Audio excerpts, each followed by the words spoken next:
The recoil on this thing is so nice.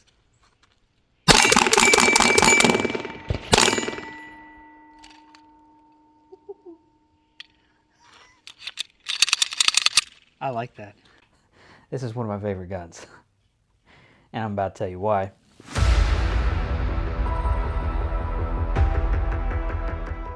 Welcome to LOC Tactical. I'm Nathan, and we're going to be going over my custom Sig P320 that I built. We're going to go over the parts list, about how much it cost me to build overall, and then my opinions on it, the things that I don't like and the things that I do like. But quick, a word from our sponsor, me, because I have to pay for everything. Locally owned and operated.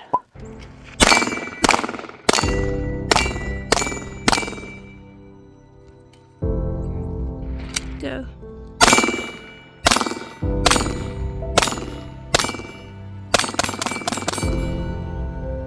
This is my custom Sig P320 that I built.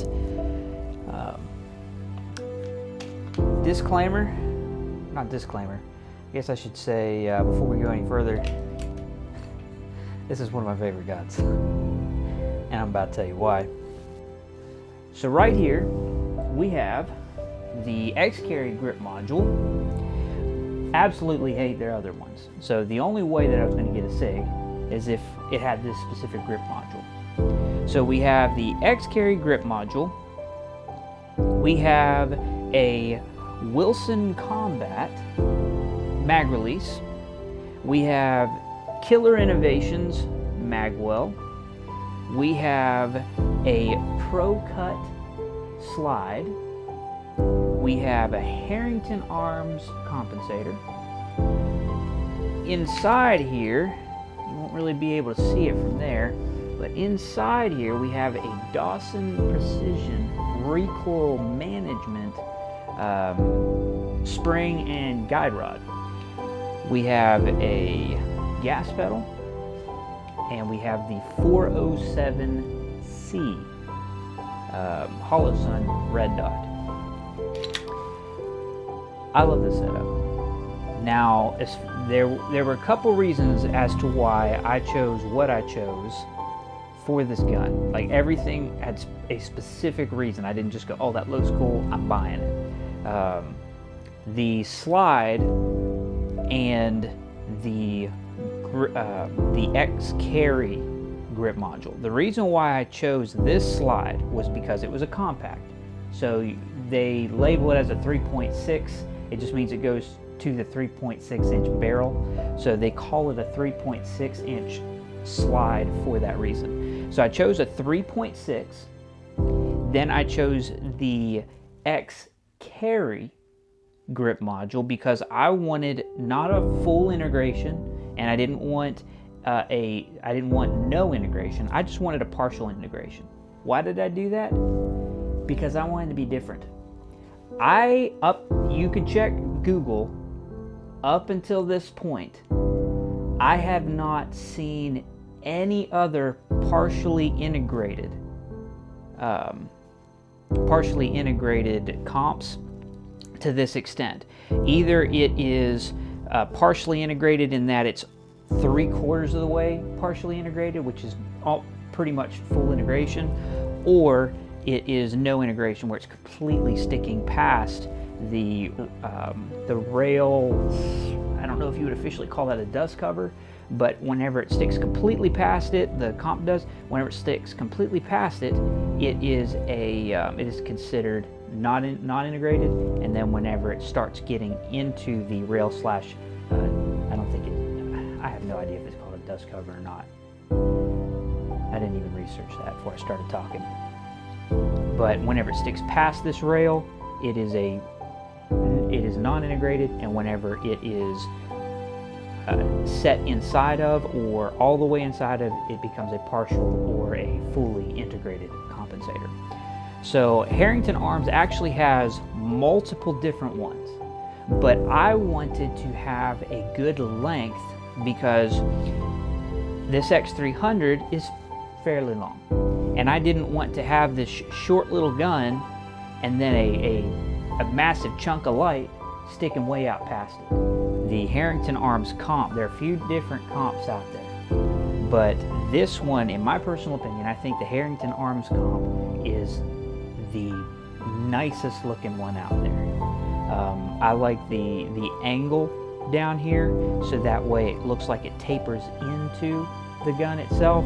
I think it looks really, really nice. I chose the 407C because I wasn't planning on doing a bunch of switching to tons of different red dot reticles. I just wanted a simple dot. I do conceal carry this thing. I should say I get away with conceal carrying it in the sense that I can dress around it and I can fit it in my rotation. As far as wanting to conceal carry it, I have not completely got this tuned out to the way that I want it, so it still has a few malfunctions that it'll do, and I think that it's because the spring is not light enough. I think it gets like right to the point where it's just about to eject it, and it doesn't give it enough time to clear before it starts coming back, and it usually pinches it kind of like a stovepipe where it sticks up, and then the next round is already headed in. So Do that again. it always has a round headed into battery and gets pinned with the with kind of like a stovepipe malfunction. But as far as how it shoots phenomenally.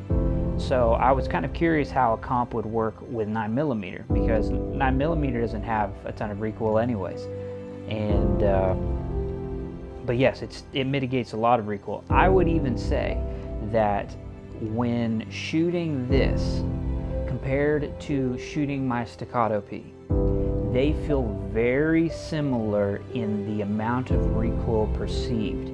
It is a different feeling because you do have a little bit more weight, and you have an aluminum frame versus a polymer frame. So all of your weight is up here, and this is basically to kind of balance it out. But basically all the weight that's reciprocating and moving around plus recoil is all up here. So I have minimal weight down here in my hands that I'm actually holding. So basically all the weight is up here moving around. And so the recoil does feel different, but I would say the amount of recoil perceived is very close to the same because of the compensator. Yeah, phenomenal gun. So Magwell, this is a phenomenal Magwell, because if you notice, it's very hard to miss. Very hard to miss. I mean, purposefully, yes, you could miss this, but it's even whenever you're not looking, it's very easy to feed this as I mess up. It's very easy to feed that. As far as the grip angle that comes with the X Carry or the X Series grip modules, it is awesome. In fact, it's very close to a 1911 grip angle. It's very close. It still stands just a hair bit more upright when you shoot. If you go from Glock to 1911 or Glock to Sig, you will notice an overdriving. You'll be overdriving the front of that gun downward. So the Staccato, which is the 1911 grip angle, and this very close, very minimal adjustments whenever you're transferring between the two, which is really nice. The slide to frame fit, really nice because everything's Sig. So we talked about the Magwell, we talked about the grip, we talked about the slide, which specifically the slide, I love it because of how lightweight it is with all these window cuts and slide serrations. Perfect slide serrations for grabbing however you want to grab to rack or even press check. However you want to do it, this slide is very it really helps you with that. Then we have gas pedal. Specifically went with the gas pedal because this was just going to be kind of a fun range gun. If this was going to be like a duty gun, then I would take the gas pedal off because the holster fitment this isn't going to help with holster fitment. Then we have the barrel. The barrel is from True Precision. I think really good barrel length because I like that 4-inch minimum mark. Whenever I start getting into any pistols that I use, I don't like to go less than 4 inches. I usually like it 4 to 4.5, and then seldom ever will you see me with a 5-inch gun. But as far as how it shoots, extremely well. I love shooting this gun. I think the recoil impulse is phenomenal. I think it is very smooth shooting. I did not believe people who said that Sig triggers were far better than Glock, but the trigger pull on this is very nice. What I don't like about the gun, and it's only one thing, is when you pull the trigger when you're dry firing, you will notice that the back end of the slide will rise, and then after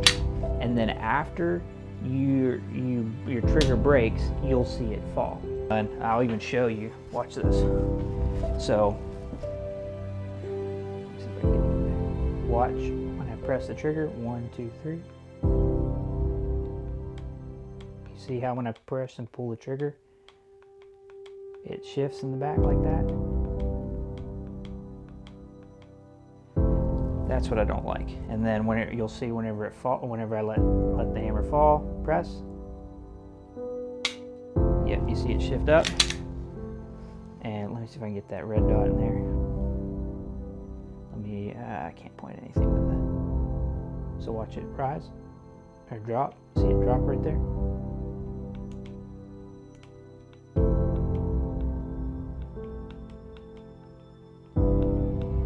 You can see it dropping down like that, and whenever it breaks.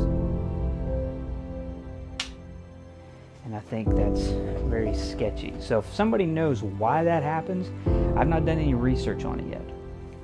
But this is a phenomenal gun. The slide and everything, I think whenever I had calculated this, it was not too far over $1,000. I think I was somewhere in the $1,500 mark, but I didn't take into account the sales tax and everything that had to be paid. But what I'll do is I will list the parts cost for the pistol, so that way you can see what it would take for you to be able to build one. But if you have any questions about it, feel free to put it in the comments below.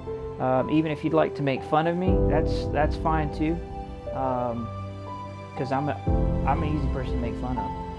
I got made fun of like my entire childhood. I think that's it. I